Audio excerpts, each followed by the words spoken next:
Tout un monde, Marie-Hélène Freissé. le magazine des cultures et des identités en mouvement.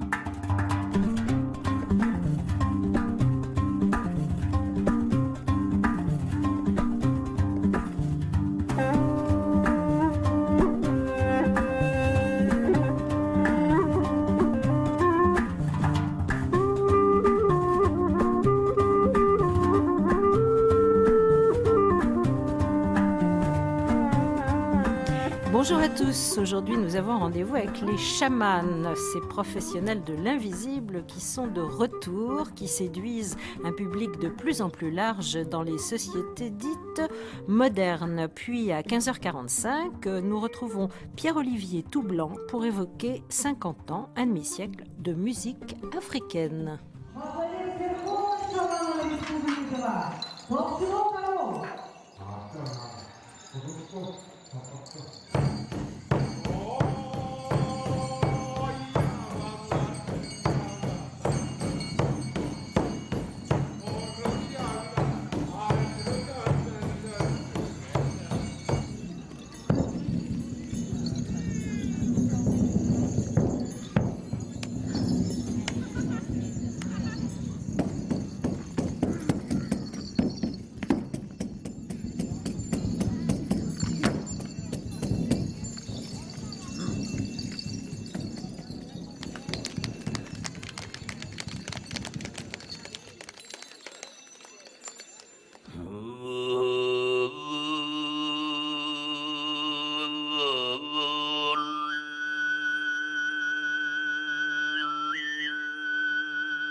Ils soignent, ils prédisent l'avenir, ils conseillent les familles, les communautés et même parfois les responsables politiques. Leur savoir semble venir du fond des temps, mais ils sont de plus en plus présents, notamment en Asie, dans le monde ex-communiste, où ils ont été persécutés et même parfois complètement éliminés. On les appelle chamans, un nom toungouz de Sibérie, mais on les trouve aussi très présents aujourd'hui en Chine, en Corée ou dans l'ère persane et jusqu'en Anatolie. Qui sont ces chamans dont les pratiques extatiques, souvent très spectaculaires, avec tambour, gris-gris et trance, se combinent avec l'islam, le bouddhisme ou même le christianisme, et dont les compétences, vraies ou fausses, sont de plus en plus recherchées par des clients ou des patients venus d'univers modernes et sophistiqués. Une question à laquelle répond en partie un petit ouvrage précieux qui vient de paraître dans la collection Découverte chez Gallimard, Le chamanisme de Sibérie et d'Asie centrale, par Thierry Zarcone et Charles Stepanov. Thierry Zarcone est avec nous. Bonjour Thierry Zarcone. Bonjour. Vous êtes directeur de recherche au CNRS. On a déjà eu le plaisir de vous recevoir dans cette émission comme spécialiste des mondes turcs et iranien, et notamment du soufisme. Et on va voir qu'il y a pas mal d'imbrications entre le soufisme et le chamanisme. Alors vous êtes d'accord avec cette idée d'un renouveau extrêmement séduisant pour beaucoup de gens du chamanisme dans l'ère qui est la vôtre, et même au-delà de cette ère d'ailleurs? Oui, parce que ce qu'il faut noter, c'est que à partir du moment donc où, avec la disparition de l'Union soviétique, naturellement des choses cachées ou interdites sont réapparues, et le chamanisme fait partie de ces phénomènes religieux, avec le soufisme par exemple. De la même manière, donc, la pression, je dirais, de la Chine communiste est un petit peu différente de celle de l'Union soviétique, et ces chamans donc, qui ont continué à se manifester au Xinjiang en particulier, donc chez les Ouïghours, ont connu donc une certaine souplesse donc à leur égard de la part du régime communiste dans les années 80 et aujourd'hui donc continuent à se réunir. Donc vous, quand vous allez chez les Ouïghours, ce qui est souvent le cas, puisque je crois que vous travaillez en ce moment plutôt sur le Xinjiang, vous voyez la présence de ces chamans au quotidien ou dans les fêtes ou enfin pour les pratiques médicales. Ils sont très très souvent là et vous-même vous les rencontrez, j'imagine, vous les interrogez. Oui, bon, ils sont discrets quand même parce que néanmoins ils sont considérés comme une forme de superstition que l'État moderne chinois donc essaie de décourager les populations. Donc ils sont obligés d'avoir un profil bas, on va dire. C'est-à-dire qu'il leur faut être discret, même parfois se réunir de manière plus ou moins Clandestine. secrète, clandestine. Oui. Mais cela dit, bon, ils ne sont pas pourchassés. À l'époque soviétique, donc de l'autre côté de la frontière, c'était beaucoup plus terrible. Alors une fois qu'ils ont retrouvé la possibilité de s'exprimer, ils se sont rendus compte dans le monde soviétique que tout de même ils avaient perdu beaucoup de connaissances. Laetitia Merli, bonjour. Bonjour. Vous êtes anthropologue et cinéaste et vous avez tourné plusieurs films justement sur ce renouveau chamanique, Shaman Tour il y a quelques années, sur une famille d'éleveurs de rennes avec une femme chamane, et puis le dernier, La revanche des chamans, qui vient d'ailleurs de décrocher un prix, le prix Mario Ruspoli au festival du film ethnographique Jean Rouch. Et on voit donc de manière éclatante dans vos films ce goût des publics dans l'ex-univers soviétique pour les pratiques chamaniques. Oui, parce que ce goût est aussi une revendication identitaire et culturelle. C'est-à-dire qu'ils en ont été privés pendant tellement d'années que ce n'est pas comme une nouveauté, c'est plutôt comme quelque chose qu'ils considèrent comme faisant part de leur culture de façon vraiment très profonde et qu'ils ont envie de retrouver, de renouer avec. Voilà, c'est pour ça qu'on parle de renouveau, parce que c'est quelque chose qui existait auparavant, peut-être pas sous ces formes-là exactement, mais en tout cas qui, après les persécutions soviétiques et à la période post-soviétique, justement, reprennent leur place dans la société. Les chamans sont de plus en plus visibles dans la société. Ils reprennent leur place tout simplement d'acteurs et sont consultés par un très grand nombre de personnes. Il est dit d'ailleurs dans un de vos films que tout de même un certain nombre de connaissances ont été perdues. Oui, parce que pendant ces années où le chamanisme était caché, les anciens ne voulaient pas mettre en péril les jeunes générations, leurs petits-enfants par exemple, et se refusaient d'eux-mêmes à les initier. Voilà, pour pas que ce savoir devienne dangereux pour la famille, pour les petits-enfants. Et donc on cachait souvent aux petits-enfants que leurs arrière-parents avaient été des chamans ou des choses comme ça. Donc il y a eu cette rupture dans les généalogies, puisque le chamanisme étant héréditaire, on a des lignées comme ça de chamans. Et avec cette rupture, bien sûr, un appauvrissement des savoirs. Alors héréditaire, pas dans toutes les traditions, on va s'en rendre compte, mais en tout cas dans l'ère qui vous Pour intéresse, qui est plutôt l'ère mongole. Voilà. Et la Sibérie, sur la République de Touva, c'est plutôt héréditaire. Ce sont comme des charges en quelque sorte.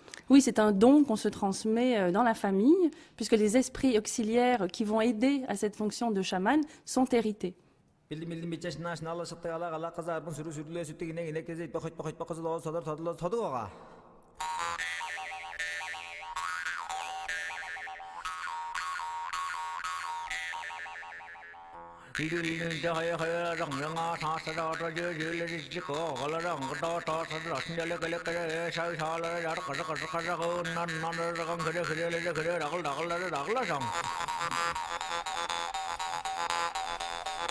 밀리밀리미지 샤나샤나로즈 샤떡하야 하야라 장장마스 마스다 bulungdos tosu 도지벨레 멜레즈 베다군 다군다스다 도구 토수 저방아 사스가라 젠변네 제도글스 굴라스다 고다만 도만도 득도가라 아틀라자름 고스고스다 고하 Nous voilà dans le monde Touva, ce monde Touva auquel Laetitia Merli, vous avez consacré votre dernier film, La revanche des chamans. Alors avec vous et avec Thierry Zarcone, on va peut-être revenir aux origines de ce chamanisme qui a des aspects très mode dans la mouvance New Age, mais qui est quand même très ancien, très enraciné dans le temps, au point qu'on a pu dire, et peut-être est-ce une erreur, vous allez nous préciser les choses, que c'était au fond la première religion, entre guillemets, de l'humanité. Thierry Zarcone. Non, en fait, le chamanisme n'est pas si ancien. Il y a d'autres formes de religion, de type animiste ou autre, donc qui étaient bien antérieures. Cela dit, donc, bon, si je regarde ça du côté du monde musulman, donc à partir du moment où les musulmans, donc vers le 8e, 9e siècle, se rendent en Asie centrale, ils se trouvent naturellement confrontés à de vieilles religions, comme le chamanisme, mais il y en a d'autres plus anciennes dans la région. Le bouddhisme, le christianisme nestorien, le mazdéisme.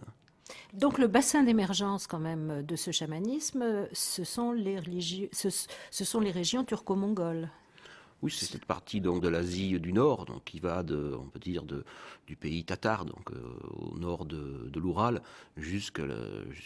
quasiment jusqu'au Pacifique, donc dans ces régions du monde turc et mongol également.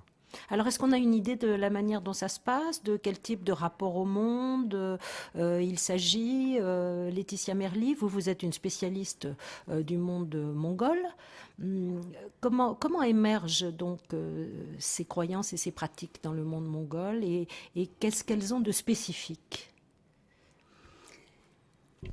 Alors même en Mongolie et en Sibérie, on peut parler de plusieurs chamanismes, parce que ces conceptions du monde vont dépendre aussi de la relation qu'on a à son environnement. Donc on ne va pas avoir le même chamanisme chez des sociétés nomades d'éleveurs que chez des sociétés de chasseurs dans les montagnes, dans les forêts sibériennes. Voilà, donc il y a déjà plusieurs formes de chamanisme et des conceptions régionales qui peuvent différer. La relation avec l'animal est fondamentale, que l'on soit nomade, éleveur ou qu'on soit chasseur, c'est au cœur donc de ces pratiques chamaniques. Oui, mais pour des sociétés nomades d'éleveurs, on va plutôt avoir une relation à l'animal de propriété, de maître propriétaire de son troupeau qui peut se transmettre aussi en héritage. Donc déjà avec une idée de hiérarchie en fait. Voilà, là c'est hiérarchisé. L'homme est supérieur déjà. Alors ce qui n'est pas le cas du chasseur. Voilà, on a une relation d'égalité qui n'est pas du tout pareille. Mais c'est surtout la relation à la nature, à l'environnement en général. Et ce qui fait la spécificité du chamanisme, en fait, c'est la relation aux esprits. Donc qu'il soit esprit de la nature, esprit ancêtre ayant réellement existé, entité spirituelle mythique. Vous voyez, il y a plusieurs catégories quand même d'entités, d'esprits, ce que nous en français on peut appeler esprit. Donc c'est surtout ce rapport-là aux esprits qui est spécifique du chamanisme, c'est-à-dire qu'il existe ce personnage, le chaman, qui lui seul va pouvoir négocier, entrer en contact, discuter directement avec les esprits. Alors donc on en est aux origines. Thierry Zarcone, il y a quand même une polémique qui a pas mal agité le monde scientifique il y a quelques années. C'est celle qui concerne les chamans de la préhistoire. C'est-à-dire qu'il y a eu un certain nombre de scientifiques qui ont prétendu que le chamanisme était la première donc religion de l'humanité, que les grottes peintes étaient en général des grottes qui servaient à des pratiques chamaniques et que ces dessins avaient un caractère chamanique. Mais tout le monde n'est pas d'accord avec ça. Oui, je crois que c'était une déduction assez rapide de nos archéologues qui ne connaissaient pas vraiment ce qu'est le chamanisme, je crois, et qui en ont déduit sur la base de dessins donc de chasseurs poursuivant des animaux que c'était le type de culte dans lequel il fallait reconnaître un chamanisme. Alors je pense que ce sont des exagérations importantes, et aujourd'hui donc de nombreux bons scientifiques sont tout à fait d'accord avec ça dérive un peu dans l'analyse. Alors ça tient au fait que par exemple il y a certaines images qui sont sur les grottes peintes préhistoriques qu'on retrouve dans les figurations chamaniques aujourd'hui. Par exemple un visage d'homme avec des cornes de cervidés. Bon, on sait bien que ça correspond à des pratiques ancestrales de chasse qui consistaient à se déguiser. Par exemple si on chassait un cervidé, on mettait une peau de cerf et des andouillés et comme ça on pouvait arriver dans un troupeau de cerfs sans éveiller l'inquiétude. Et du coup on a fait le lien. On s'est dit bah voyez, ce sont des pratiques chamaniques. Alors ça semble, pour vous, chercheurs, ça semble aller trop vite en besogne de faire ce lien. Oui, parce que le cerf représente d'autres choses. Le cerf aussi, c'est un animal qui joue un rôle un petit peu, on pourrait dire, bon, c'est une société, la société des cerfs, souvent considérée comme égale à celle des hommes, donc ils sont en échange. Si le chasseur tue un cerf pour se nourrir, le corps du chasseur sera ensuite laissé donc au cerf pour se nourrir, par exemple, ou d'une autre manière. Il y a un échange. De la même manière dont on a vu aussi dans les bois du cerf, parfois donc des routes qui nous permettent de nous imaginer donc les routes que suivent les esprits pour aller vers les mondes supérieurs. Il y a tout un ensemble d'éléments. Le fait de se déguiser en cerf, parfois c'est tout simplement pour en partie devenir cerf. Donc, et en même temps goûter un petit peu à la vie de cette autre société. Et on sait, par exemple, dans des traditions et des légendes qui sont liées au monde pamirien, par exemple, que pour sceller des alliances entre une tribu, je crois que c'était, pas des cerfs, mais un animal de la même, un cervidé, tout simplement un humain, donc membre d'une tribu, a épousé, je dis entre guillemets, une dame cerf, si on veut, pour sceller vraiment une véritable alliance entre ces deux peuples. Alors d'après vous, il n'y aurait pas cette continuité historique, par exemple, qu'on a appliquée aux arts premiers, les arts entre guillemets premiers ou primitifs étant un état premier de l'expression artistique humaine et venant vers nous. Pour le chamanisme, ça serait un peu la même chose. Ça serait une erreur de croire que le chamanisme nous montre la religion première des hommes. Il ne s'agit pas d'une continuité, il ne s'agit pas d'une plongée dans notre passé. Pas en ce qui concerne ces peintures donc apparaissant dans ces grottes, parce que là, bon, c'est trop rapide, on déduit ça de manière trop rapide. Maintenant, on sait que le chamanisme est déjà une religion un petit peu élaborée, hein, qu'il y a des formes de culte, par exemple, à esprit, ou des cultes de possession, peut-être plus anciens, et qui existent dans d'autres zones, qui ont des points communs avec le chamanisme d'Asie centrale ou de Sibérie, mais qui ne sont pas du chamanisme. Mais le chamanisme représentant, souvent, c'est un peu ce qui ressortait des travaux de Mircea Eliade, une sorte de substrat qui aurait été recouvert par les religions ultérieures.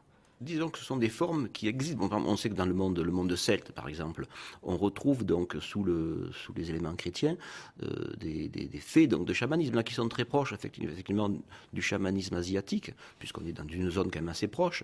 Mais dans les régions où des religions comme l'islam, le bouddhisme, le christianisme se sont développées, elles ont parfois intégré des formes de chamanisme, où ce chamanisme, pour se maintenir et ne pas être éliminé, a dû prendre l'habit de chacune de ces religions. Donc se christianiser, se bouddhiser, on pourrait dire, et s'islamiser, dans le cas de l'Asie centrale. Mais je ne pense pas qu'on puisse faire de ce chamanisme une religion première. Il y a des formes, je dirais entre guillemets... Hybridées, quoi. Oui, et plus anciennes, des formes plus anciennes. À un certain moment de l'histoire, tout de même, le chamanisme a été religion d'État. Chez les empereurs mandchous de Chine, les grands prêtres étaient des chamans. Je crois que même du côté des Mongols, à une époque, le chamanisme avait quand même un statut tout à fait particulier. Laetitia Merli?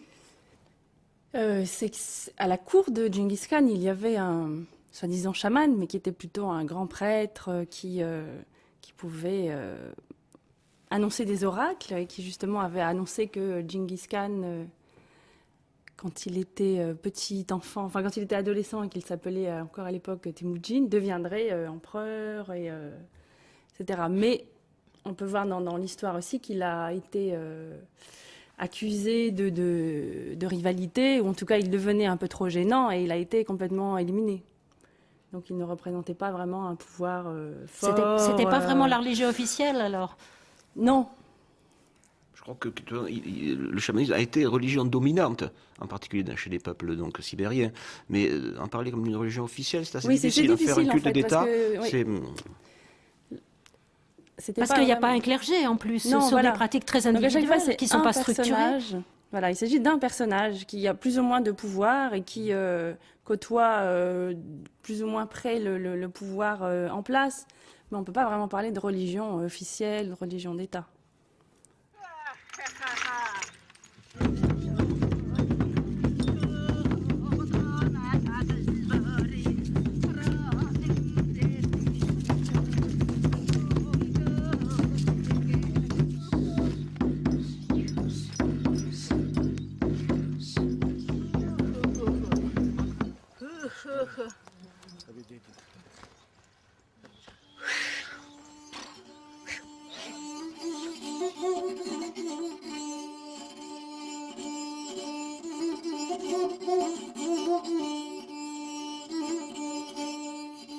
Chaman, les professionnels de l'invisible sont de retour. Vous écoutez Tout un monde sur France Culture. Nous sommes en compagnie de Thierry Zarkon, spécialiste des mondes turcs et iraniens, et de Laetitia Merli, anthropologue et cinéaste.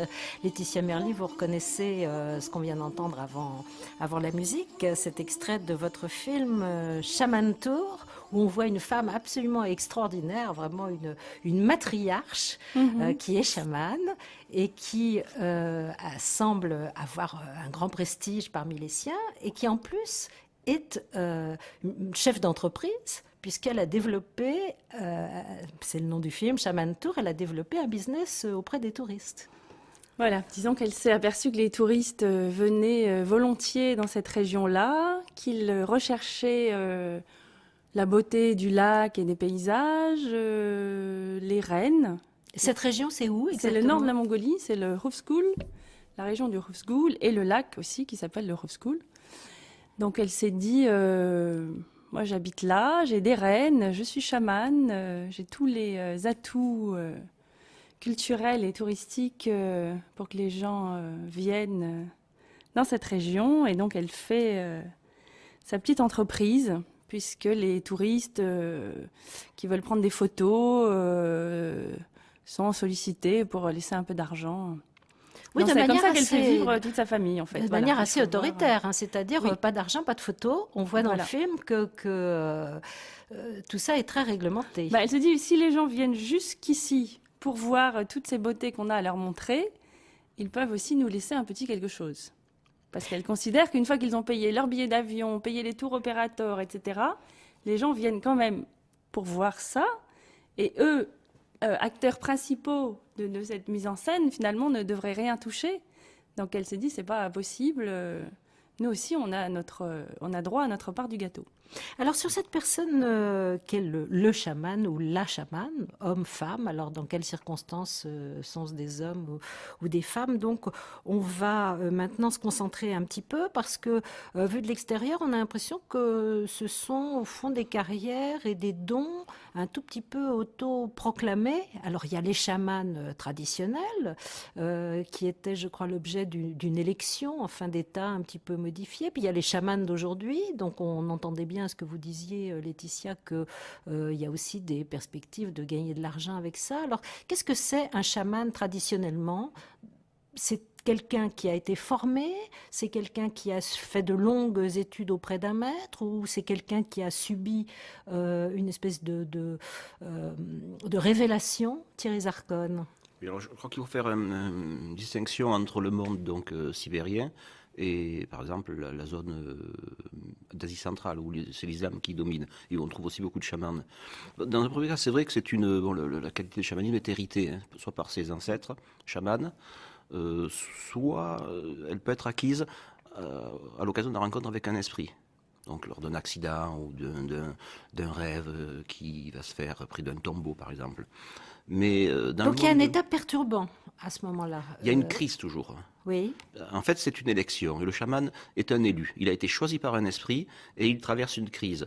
Et c'est en se soignant, généralement, il est soigné, mais il se soigne aussi en même temps, et ainsi il devient chaman. Mais Donc il n'a pas le choix quelque part. il n'a pas le choix. Non, C'est toujours une vécu injonction. comme un fardeau, au départ. Hein. Puisqu'on parle d'argent, de tourisme, etc. Mais au départ, il n'y a pas une volonté personnelle, intentionnelle de devenir chaman. On subit au départ plus qu'autre chose. Et normalement, ça, c'est sur le mode de l'élection. Donc, dire qu'aujourd'hui, on devient chaman simplement parce qu'on le choisit, on est dans une dérive, on est dans un New Age. Cependant, dans le monde musulman, il était possible à une personne qui désirait devenir chaman de l'être, mais à condition que les esprits le choisissent. Donc il se rendait par exemple dans un cimetière ou dans un lieu où on sait que les esprits sont présents et il attendait. S'il était choisi, alors on pouvait tout simplement, il ne se passait rien du tout, il retournait, pas de question. Mais parfois il était choisi, un esprit venait l'habiter, et là donc vous pouvez commencer cette carrière. Cependant, il doit aussi apprendre un certain nombre de choses d'un maître. Tout l'enseignement est transmis par les esprits, ainsi que l'art de jouer de la musique, on y reviendra. Mais certaines choses, les prières, la manière d'organiser une séance, des petits trucs comme ça, je dirais techniques, sont généralement transmis par un maître. Et parfois, il arrive qu'un maître puisse choisir quelqu'un en disant « Toi, tu deviendras chaman parce que moi, j'ai compris que tu es désigné pour le devenir aussi. » Si c'est entendu avec les esprits, sans doute. Ce sont les esprits qui décident in fine. Toujours. Oui, parce qu'il ne va pas le désigner comme ça, mais c'est souvent à l'âge de l'adolescence où cette personne-là, ayant des troubles, est amenée chez le chaman pour régler ces troubles-là. Et là, le chaman va dire « Tu as ces troubles-là parce que tu dois devenir chaman. » Donc c'est lui qui va l'identifier. Il ne va pas le choisir vraiment, mais il va le révéler. Alors après, il y a la formation, donc soit avec un maître, soit une sorte d'auto-formation. Comment ça se passe? Parce qu'après, il faut arriver au stade où le chaman va avoir des talents reconnus par sa communauté. Donc il y a une période de formation, ou d'auto-formation, ou de formation. Ça se passe comment? Alors la reconnaissance finale est toujours à peu près la même, c'est-à-dire qu'il faut être capable d'appeler les esprits tout seul, avec son tambour, et de gérer cette communication et ce dialogue direct, cette confrontation directe avec les esprits, et de revenir à un état normal. Alors, qu'est-ce qui va être le test que vous êtes un bon chaman, que les esprits ont bien répondu à votre appel? Alors souvent, ces investitures sont réalisées avec du public, justement, le maître chaman, la famille, des clients qui viennent consulter. Et puis, on va surtout regarder si le chaman donne des bons messages, si il a l'air d'être habité par ces esprits, hein, et puis après, tous les mouvements du costume, le jeu du tambour, la voix, les chants, toute la performance que l'on pourrait croire seulement artistique, est là pour symboliser cette rencontre, ce voyage dans les autres mondes et cette présence des esprits. On dit que les chamans sont ceux qui sont avec les esprits.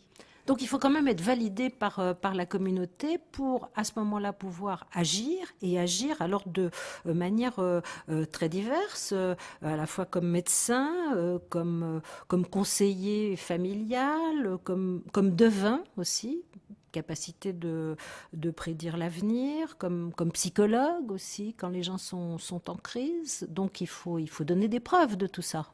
Oui, il y a toujours une première période, une première phase de divination, en fait, quand quelqu'un va consulter.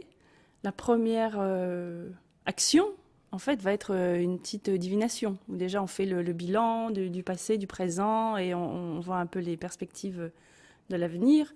Et surtout, on décide de ce qui va être fait comme rituel, qu'est-ce qu'il va falloir apporter comme offrande. Voilà. Donc la divination, elle est toujours quand même au départ. Après, le côté psychologique, il est aussi dans la discussion, puisqu'on parle de ses problèmes, et le chaman va donner des réponses, mais pas tant que ça, puisque les réponses doivent venir des esprits. Donc tout va se dérouler pendant le rituel, pendant l'état de transe, si on veut dire, où les esprits vont eux-mêmes donner les messages et dire à la personne ce qu'il faut qu'elle fasse pour aller mieux. Alors parlons de cet état de transe. Il consiste en quoi? Puisqu'on a fait souvent une distinction entre transe et possession. Et on dit souvent qu'en Afrique, il s'agit de rites de possession et qu'il y a la transe chamanique. Alors, ça prend quelle forme, ça? Expliquez-nous. Et cette distinction vous paraît-elle justifiée? Ce qu'on peut dire, c'est que dans la mesure où le chaman, entre guillemets, contrôle donc l'esprit qui va l'habiter pendant quelque temps, on parlera de transe. La transe n'étant en fait que ce que l'on va distinguer sur un plan physique, donc, d'une expérience qui se produit dans son intériorité, donc d'un voyage par exemple ou autre. Dans les cas où il ne contrôle pas cet esprit, on va parler de possession. Bon, cela dit, dans certains cas, on a des manifestations de chamans en Asie centrale, par exemple, ou ailleurs, où ils ne sont plus maîtres d'eux-mêmes. Donc on peut dire que dans ce cas-là, ils tombent un petit peu dans la possession.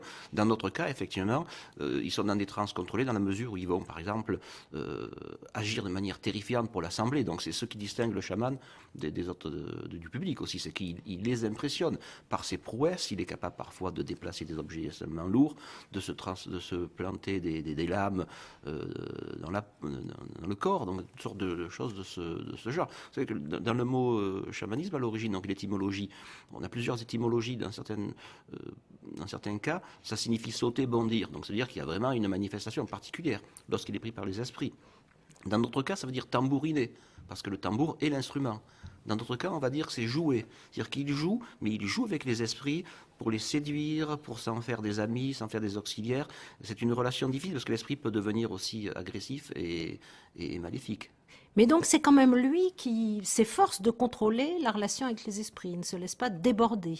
Normalement, il doit les contrôler, parce que l'esprit est auxiliaire, c'est un esprit ami, mais l'ami peut aussi se révéler un ennemi. Donc il est une espèce de relation sous contrôle, toujours. Oui, puis c'est lui qui les invite. Il ne faut pas oublier que c'est lui qui les invite, par le jeu du tambour, par les prières, les chants, etc. au départ, qu'il y a un premier mouvement vers l'intérieur, puisqu'il invite les esprits à venir habiter son costume, son tambour, toutes les lanières de son costume, être en lui. Et il y a ce double mouvement vers l'extérieur qui est ce qu'on appelle le voyage chamanique, parce que c'est pas seulement le chaman en tant que réceptacle des esprits qui devient possédé ou oracle, etc.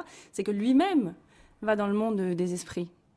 Et qu'il peut, dans ses chants, décrire tous les obstacles qu'il rencontre, les montagnes qu'il aperçoit, parce qu'il est dans le monde des esprits et il peut discuter avec eux en direct. Et en discutant avec eux, il revient avec une sorte de résultat. Les choses sont changées, il revient de ce voyage et les choses sont changées à l'issue de cette confrontation avec les esprits. Parce qu'il va négocier. Donc toute son... C'est de la diplomatie. Tout quoi. son chant, Musclé. ses prières, etc. sont en fait des négociations où il va demander aux esprits pourquoi ils ont laissé arriver cette situation dramatique pour les pauvres gens qui sont là et pourquoi ils ne pourraient pas les aider. Et donc il leur demande de les aider Donc et de réaliser les souhaits que ces personnes-là sont venues formuler. Donc c'est un intercesseur, ce n'est pas un possédé. Non. Non, non, son action est parfois aussi liée au type de demande, par exemple, et au diagnostic qu'il va faire. Si, par exemple, le malade est habité par un esprit, bon, il va devoir le combattre à l'aide de ses esprits auxiliaires pour soigner le malade.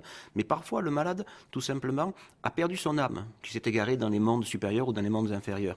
Dans ce cas-là, ça va être son action donc, de voyageur dans les mondes supérieurs ou inférieurs pour aller récupérer cette âme et la ramener. Alors, parfois, ça se traduit par un crachat qu'il va projeter sur le malade, signe qui lui rend son âme, en quelque sorte. Alors qu'est-ce que c'est ces esprits auxiliaires donc, qui l'accompagnent ils ressemblent à quoi ces esprits? Ce sont des animaux? Comment se les représente-t-on? Très grande, très grande diversité. Des animaux, enfin des esprits qui peuvent prendre diverses formes, de figures ancestrales, de figures mythiques, des animaux. Voilà, il y a plusieurs sortes d'esprits. Et ces esprits auxiliaires, en fait, sont les esprits, soit qu'il a hérité de sa grand-mère chamane, ou en tout cas de sa lignée chamanique, et les esprits qu'il a su s'amadouer au fur et à mesure de son initiation, et au fur et à mesure de sa pratique, finalement. Parce qu'un chaman débutant va avoir un tout petit capital d'esprit auxiliaire, et puis en progressant, il va agrandir son panthéon personnel. Alors il y a certains animaux qui sont plus particulièrement dédiés à cette fonction d'esprit auxiliaire. Dans le monde sibérien, c'est souvent l'ours. Oui, le loup, le cerf, donc le bouquetin, enfin voilà, la figure du bouquetin, mais aussi les corbeaux, les petits oiseaux, voilà, des serpents. Qui sont souvent d'ailleurs dans les cosmogonies les animaux fondateurs aussi. Oui, tout dépend en fait de la puissance symbolique qu'on va leur attribuer. Donc, par exemple, certains oiseaux sont tout à fait intéressants, le plongeon en particulier, parce qu'à la fois il se déplace dans les airs et parfois il rentre donc on peut dire pas dans l'air de la terre, mais dans l'intérieur des eaux et très profondément. Donc c'est un intercesseur, animal, voilà, ouais, qui se déplace entre les mondes. L'oie aussi, on la représente de cette manière. Donc voilà, c'est un petit peu lié à. Cela dit, pour revenir sur les esprits, dans les zones où le chamanisme donc, a été recomposé avec des religions comme l'islam, bon, le chamanisme étant très ouvert à toutes les autres formes de religion, on a les esprits musulmans, donc les djinns et autres noms, les shaitans, donc on en a fait le nom de Satan, sont intégrés dans le panthéon des chamans. On a aussi les esprits venant des anciennes religions zoroastriennes, comme les dives, les farish, toutes sont intégrées aussi. Et alors les chamans disent, oui, mais nous on a des esprits qui sont d'origine juive, musulmane, chrétienne dans notre panthéon. Tout est bon à prendre. Absolument. Tout est bon parce que c'est très moderne comme religion. Donc on s'adapte très très vite.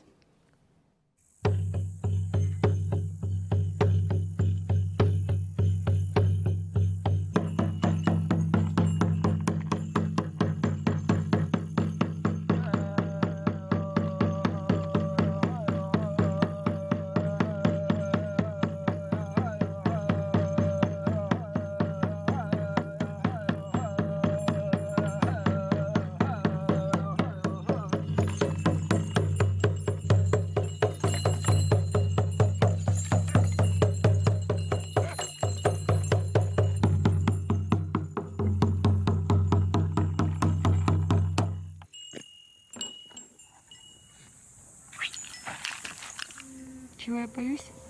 Всего.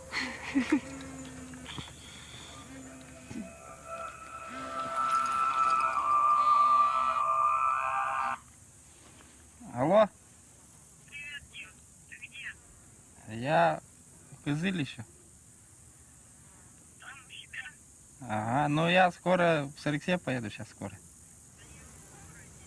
Я думаю, мне надо расстаться с прошлым, поменьше думать о нем и жить настоящим. Когда устали или плачете что-то, все равно вы вот так. Chaman, les professionnels de l'invisible sont de retour. Vous écoutez Tout un monde sur France Culture et en ce moment, nous vous faisons entendre un petit extrait du film de Laetitia Merli, La revanche des chamans. Alors, il s'agit d'une femme qui est atteinte d'un lymphome, Laetitia Merli, et qui vient voir ce chaman, qui est un chaman Tuva, donc de la République de Tuva, de l'ex-URSS, chaman qui a l'air d'avoir une grande notoriété.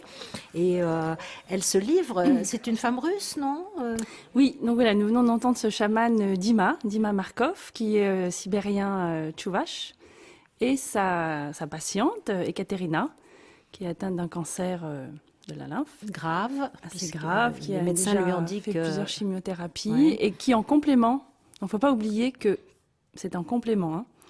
Les chamans ne diront jamais d'arrêter tous les traitements, de ne pas aller à l'hôpital ou quoi que ce soit. Donc c'est vraiment en complément de sa chimiothérapie qu'elle vient consulter ce chaman Dima. La plupart du temps, les chamans, même en cas d'opération grave, etc., font de l'appel de la chance. En fait, ils mettent tout en œuvre par rapport aux esprits et aux prières pour que les opérations se passent bien. Et là, Dima, avec sa patiente Ekaterina, lui conseille surtout de vivre dans le présent et de prendre la force de la terre. Il l'invite à s'allonger par terre, à se rouler dans l'herbe, et à lui dire, allez-y, il lui dit, allez-y, faites comme le chat, roulez-vous dans l'herbe, même si vous pleurez, même si vous êtes fatigué, le plus important c'est que vous êtes en vie. Et il lui dit de répéter ça, de lui dire, je suis en vie, j'embrasse la terre, je me roule dans l'herbe, et je vis dans le moment présent.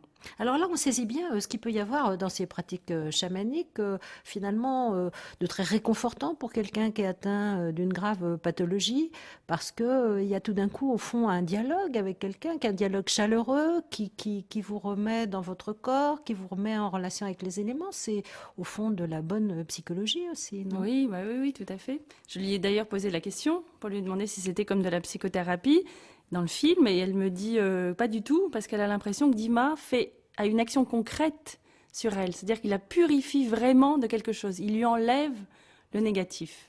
Voilà, donc elle conçoit cela comme très psychologique aussi, mais avec une vraie action pragmatique de guérison. Alors on s'aperçoit d'ailleurs que ce chaman fait partie aussi d'une sorte de confrérie, donc c'est une profession qui a l'air de s'organiser. Et de toute évidence, Laetitia Merli, quand on a vu votre film, on voit bien qu'il y a une réémergence de ces pratiques-là dans le monde ex-soviétique. Il y a un appétit de la clientèle en quelque sorte pour ces pratiques. Oui, il y a une volonté des chamans de s'organiser en centre chamanique. Alors ça, bien sûr, ça n'existait pas avant, parce que les chamans étaient isolés, plutôt individualistes. Et là, maintenant, ils se regroupent en centre, comme un dispensaire. Oui. Voilà, ils font partie d'associations. Et ça leur permet d'avoir un cabinet, de recevoir, de fixer des prix, et puis d'être surtout accompagnés, de se soutenir les uns les autres. Alors cette présence chamanique en Asie, Thierry Zarcone, on la voit aussi donc associée à l'islam, et ça c'est plutôt le thème de vos recherches à vous, puisque il y a dans certains endroits de l'Asie une sorte de réémergence des pratiques soufis, et on s'aperçoit que ces courants de soufisme souvent très démonstratifs, qui aiment la musique, qui aiment la gestuelle, qui ont des pratiques extatiques aussi, il y a de la transe dans le soufisme, tout ça est quand même très imprégné aussi de chamanisme. Il y a une hybridation là encore. Oui, c'était nécessaire pour la survie du chamanisme.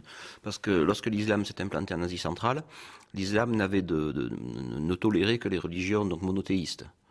Et les paganismes, comme le chamanisme, devaient disparaître. Donc le chamanisme a dû s'habiller d'islam. Et la forme dans l'islam la plus douce est justement le soufisme, et il s'est soufisé, si vous me permettez l'expression, pour trouver sa place en islam. Donc il disparaît comme religion à part entière, et il devient une des formes, donc on peut dire un des courants de l'islam, divination, guérison, etc. Donc ces confréries soufis qui sont encore très présentes, bien que combattues par l'islam rigoriste actuellement, elles sont directement issues de ce vieux fond chamanique, d'après vous? C'est-à-dire, dans le soufisme, il y a des ordres qui sont plutôt austères, donc, qui eux sont même assez proches de l'islam traditionnel. Et puis il y a des formes de soufisme très souples, ce qu'on appelle les calendars, par exemple, donc des espèces d'ascètes un peu errants, si vous préférez. Alors ça s'est rapproché, ça a été composé avec le chamanisme, il y a eu vraiment une hybridation, et en particulier, par exemple, des exercices soufis ont reçu une nouvelle fonction dans le chamanisme. Par exemple, l'exercice du zikr des soufis, qui est la litanie, la répétition des noms de Dieu en état de méditation, entre guillemets, ça a été récupéré et transformé en une prière d'appel des esprits par les chamans, par exemple, vous voyez. Alors tout ça s'est très bien assemblé. Et aujourd'hui, ça fonctionne. Il y a là un renouveau tout à fait exceptionnel. Oui, parce qu'il y a un aspect quand même, on l'a peut-être pas encore suffisamment dit, il y a un aspect très spectaculaire dans la pratique chamanique. On le voit bien dans les films de Laetitia Merli, on l'a vu par ailleurs. Le chaman, il a un attirail absolument impressionnant. Il a des espèces de plaques de métal qui font beaucoup de bruit quand il marche. Il a des plumes. Enfin, c'est un personnage qui a une gestuelle. Alors, justement, à propos de cette gestuelle, Thierry Zarcone, il tournoie, par exemple, souvent sur lui, le chaman. Et moi, ça m'a fait penser aux derviches tourneurs aussi. Est-ce qu'on peut considérer que, par exemple, dans cet ordre des derviches tourneurs, qui est quand même d'une très grande élévation spirituelle, qui au départ ne fait pas penser à du chamanisme, mais ce phénomène du tournoiement, enfin cette pratique du tournoiement pour entrer en communication avec le divin, est-ce qu'elle n'est pas issue, elle aussi, du chamanisme? Là, je ne pense pas du tout, surtout en ce qui concerne les derviches tourneurs. Hein. Maintenant, le mouvement en cercle, le tournoiement, bon, c'est à la base de très nombreuses formes de religion ou de pratiques. Donc là, il y a un élément commun si on veut, mais là, c'est pas directement chamanique, puisque ce tournoiement est vraiment intégré dans un exercice très particulier du soufisme, très lié à une forme d'islam mystique. Donc pour ça, il n'y a pas d'élément commun. En revanche, il y a d'autres formes de pratiques soufis qui sont moins connues, pas aussi bien connues que les derviches tourneurs, en particulier dans des ordres hétérodoxes, entre guillemets, en Turquie, en Anatolie, qui pratiquent les danses de la grue. C'est-à-dire, vraiment, les danseurs imitent des grues volant en formation. Alors là, lorsqu'on sait l'importance de la grue, donc des échassiers en particulier dans le chamanisme, là en revanche il y a un lien direct, d'autant que le nom de cette danse en turc d'Anatolie, c'est le terme oyun, qui signifie jouer. Et c'est sous ce terme-là, c'est le terme, le mot turc, qui désigne le chaman, par exemple, dans des régions de Sibérie. Alors là, on a un lien direct.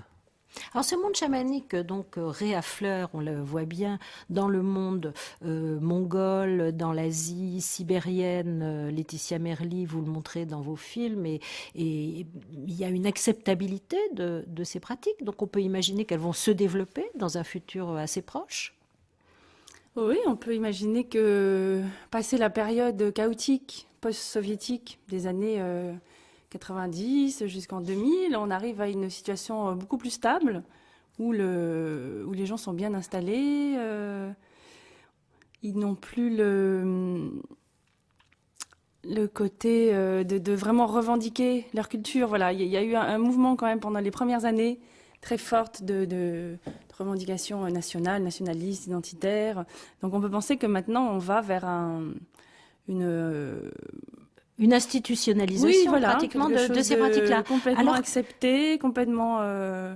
et qui va bien sûr se modifier, développer, se transformer, parce que, comme on disait, les chamans s'adaptent. Et en conquérant un public plus large aussi. Oui.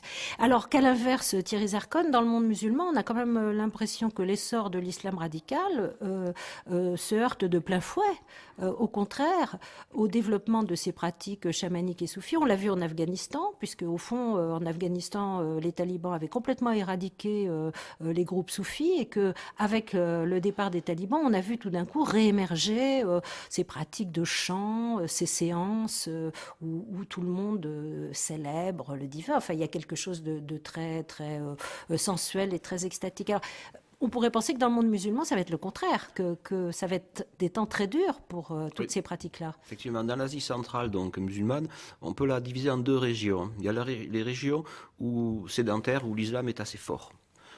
Ouzbékistan, Tadjikistan. Là, les chamans rencontrent beaucoup de problèmes. Ils sont dénoncés par le radicalisme musulman. Et également, ils ne sont pas vus d'un très bon œil par les pouvoirs, qu'ils considèrent comme des formes d'archaïsme, de superstition. Par exemple, au Tadjikistan, en 2008, on a légiféré contre eux, on les a interdits d'une certaine manière.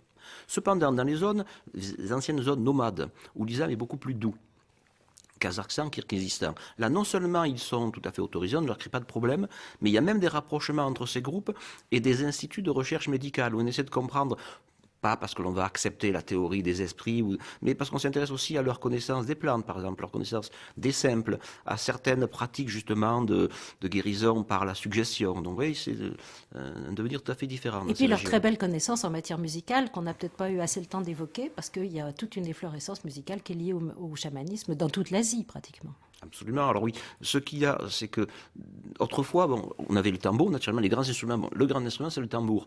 Mais dans la zone musulmane, s'est développée aussi la pratique d'une viole qu'on appelle le kobouz et qui a, bon, je dirais, un impact extraordinaire. Moi, j'avais rencontré un musicien au Kazakhstan qui n'était pas chaman, mais des personnes venaient chez lui pour être soigné, parce qu'il jouait de la musique. Alors il a dit non, vous partez. Après, ils lui ont dit, mais non, nous venons seulement pour vous écouter jouer de la musique. En fait, c'était faux, c'était pour être soigné. Donc, c'est le poids de l'instrument de musique. Peut-être on reviendra sur l'instrument de musique, mais l'instrument de musique, les techniques pour le fabriquer et la manière d'en jouer, dans de nombreuses traditions, c'est un art qui a été communiqué par les esprits aux chamans. Et ça fait partie de son initiation, je dirais, chamanique directe.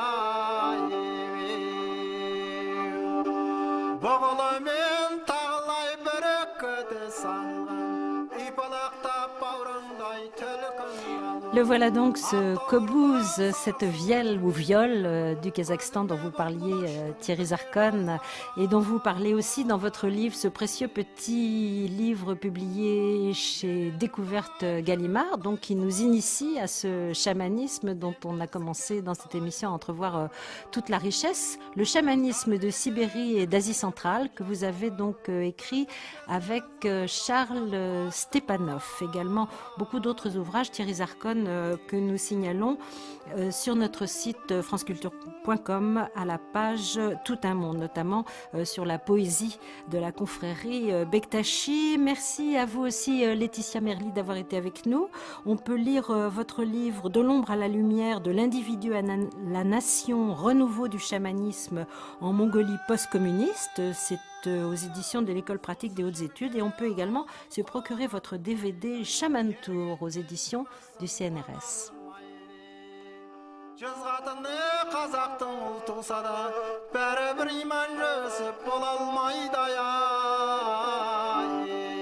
Je veux juste vous signaler 2-3 petites choses en relation avec l'Asie. D'une part, puisque c'est la fin d'année, de beaux livres, puisque nous cherchons tous de beaux livres à acheter en ce moment. Il faut soutenir le beau livre. Alors, un livre sur Angkor, magnifique, qui vient de paraître à l'Imprimerie nationale, avec des photos de Mireille Vautier et un très beau texte d'Olivier Germain-Thomas.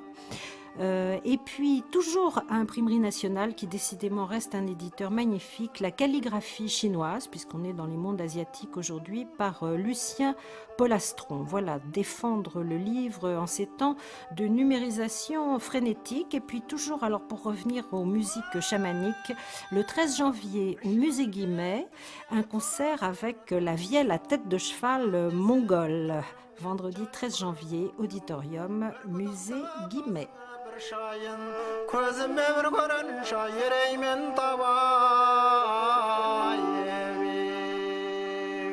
Musique toujours, musique du monde dans tout un monde, mais nous changeons immédiatement de continent.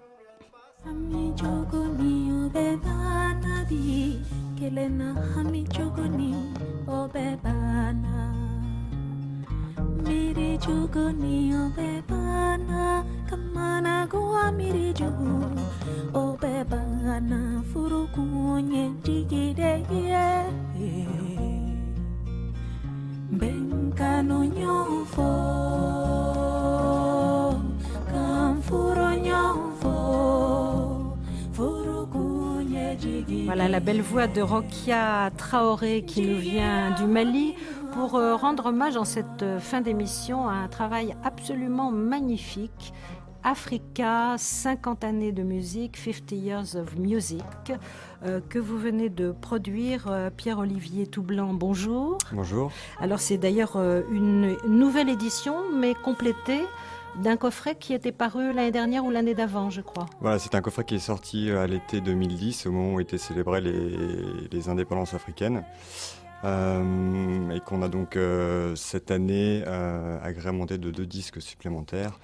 Avec la modernité la plus récente. Avec la modernité la plus récente. Alors les 2 CD supplémentaires un s'attache à effectivement les nouveautés qui sont sorties en 2010 ou 2011. Et le second a bénéficié d'un angle un petit peu différent. Et c'est attaché en fait au métissage et aux passerelles surtout entre la musique occidentale et la musique africaine et la réappropriation de la musique africaine par les producteurs occidentaux. C'était ça un petit peu l'intérêt de ce 2e disque. Alors, il y a plusieurs choses passionnantes dans ce coffret. D'abord, c'est la possibilité qui nous est donnée de retrouver des choses qu'on a aimées. On va retrouver Césaria Evora ou Ali Farka Touré. Puis on va aussi rattraper le temps perdu, parce qu'on s'aperçoit qu'en 50 années de musique africaine, et incroyablement riche, il y a aussi des choses qu'on a laissées passer. Exactement. Alors l'intérêt, effectivement, était un petit peu double, à la fois à s'adresser aux néophytes et permettre à tout un tas d'auditeurs potentiels qui n'ont pas spécialement de culture de cette musique africaine, et bien grâce à cet ouvrage On peut accéder, faire quoi. un grand saut. Et voilà, c'est très accessible parce qu'effectivement on retrouve tous les grands classiques de la musique africaine qui ont bercé les radios occidentales, évidemment africaines, mais radios occidentales puisque c'est de ça dont on parle depuis une 50aine d'années. Alors évidemment on y retrouve Césaria Evora et son célèbre Sodade. Il y a des stars et puis il y a des méconnus. On y retrouve voilà, Salif Keita, on y retrouve Ali Farka Touré, toutes les grandes voix de l'Afrique de l'Ouest et d'ailleurs. Et aussi, évidemment, c'était l'intérêt de redécouvrir ou découvrir tout simplement un certain nombre d'artistes totalement ignorés ou que le temps avait un peu oubliés. Alors, à signaler l'importance que vous donnez à l'Afrique lusophone, à laquelle vous consacrez 2 disques. Et je pense que c'est très important parce que c'est souvent un peu l'oublié. On fonctionne encore par grand air colonial. Et dans cette Afrique lusophone, j'ai découvert plusieurs chanteurs et musiciens absolument magnifiques. Donc, il n'y a pas que Césaria Evora. Et je vous propose un petit extrait d'Arthur Nunes qui nous vient d'Angola. Suwa kingi fa mama gandala mi kungilila gandala mi kungi bansa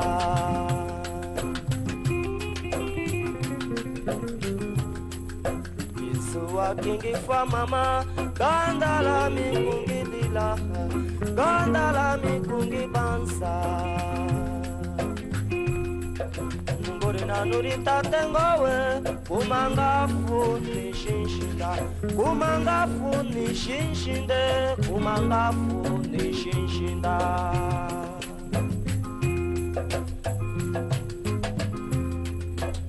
Suwa kingi fa mama gandala mi kungidila Arthur Nunes qui nous vient d'Angola et qui fait partie du coffret Africa 50 Years of Music, 50 ans d'indépendance, 20 CD que vous avez produit Pierre-Olivier Toublanc.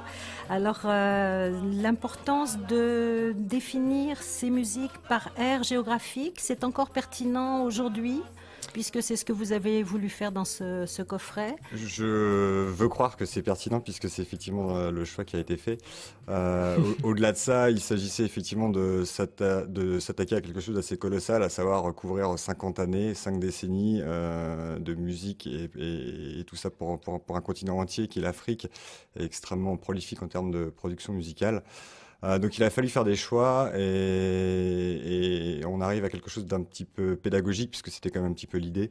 Donc on a pris effectivement le parti de diviser l'Afrique en 6 zones. Alors les points cardinaux, l'Afrique australe, l'Afrique du Nord, l'Afrique de l'Est, l'Afrique centrale et l'Afrique de l'Ouest. On s'aperçoit qu'il y a des styles d'ailleurs, parce que par exemple Exactement. les musiques maliennes qui sont si prolifiques actuellement, hein, le Mali est une terre de musique absolument prodigieuse en ce moment, mais il y a quand même un style commun à la plupart des musiciens maliens, comme il va y avoir un style commun à cette Afrique lusophone ou même à l'Afrique de l'Est. Exactement, on a au Mali une très grande richesse des productions et de genres musicaux. Alors évidemment, tout ça reste assez homogène et c'est assez facile de reconnaître une production, une chanson, une musique qui nous arrive du Mali.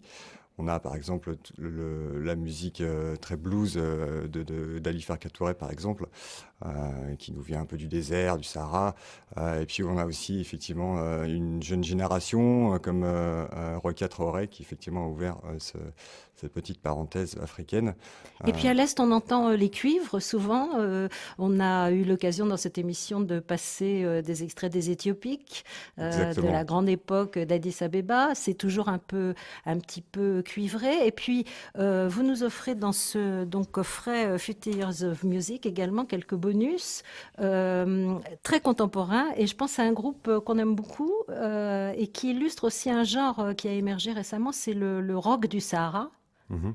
Et c'est Terrakaft, un petit frère de Tinariwen en fait. Exactement, avec une petite touche un petit peu plus moderne certainement et qui se frotte à une sorte de rock presque électrique pour ne pas dire électronique, mais effectivement l'allusion à Tinariwen est effectivement très pertinente, mais avec un côté encore un petit peu plus moderne effectivement.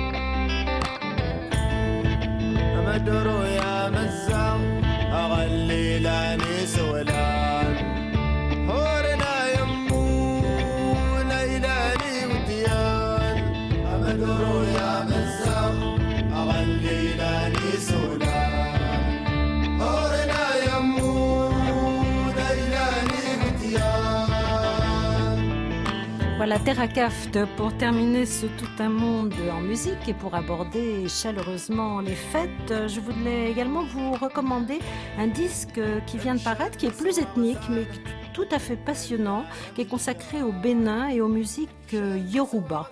Ces musiques d'où nous viennent les dieux vaudous, les orishas.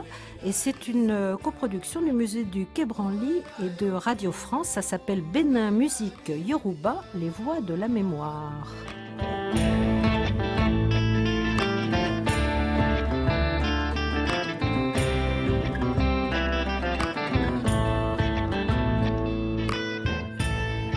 L'Afrique, terre de musique, donc ce coffret de 20 CD, Africa, 50 ans d'indépendance, à se procurer de toute urgence.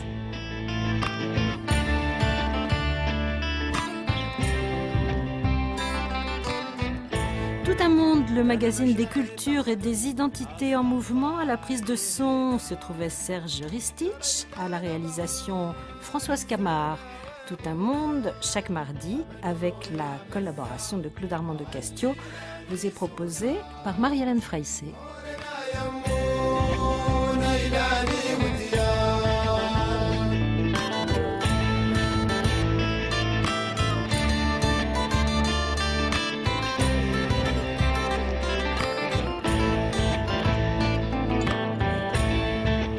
Restez avec nous sur France Culture dans quelques instants. Vous avez rendez-vous avec Pas la peine de crier.